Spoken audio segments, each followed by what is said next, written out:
அகரம் பேரூராட்சி திமுக தலைவர் நந்தகோபால் அதிமுக நிர்வாகிகளை வீடு புகுந்து தாக்கியதில் 3 பேர் மருத்துவமனையில் அனுமதிக்கப்பட்டுள்ளனர். திண்டுக்கல் மாவட்டம் அகரம் பேரூராட்சிக்குட்பட்ட கருங்கல்பட்டி கிராமத்தில் தேர்தல் காழ்ப்புணர்ச்சி காரணமாக அதிமுகவைச் சேர்ந்த குழந்தை ராஜா மாணிக்கம், சவரிமுத்து, ஞானமணி ஆகிய 3 பேரை அகரம் பேரூராட்சி திமுக தலைவர் நந்தகோபால் குண்டர்களுடன் சேர்ந்து வீடு புகுந்து பெண்கள் உட்பட 3 பேரை தாக்கியுள்ளார். அப்போது அவர்களின் அலறல் சத்தம் கேட்டு வந்த அக்கம் பக்கத்தினர் திமுக தலைவர் நந்தகோபாலை முற்றுகையிட்டனர்.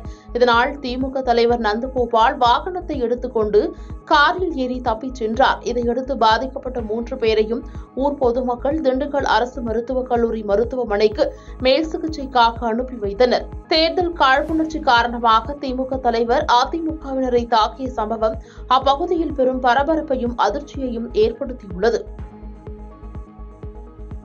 பாதகம் செய்பவரை கண்டால் நாம் பயங்கொள்ளலாகாது பாப்பா, மோதி மிதித்து விடு பாப்பா, அவர் முகத்தில் உமிழ்ந்து விடு பாப்பா.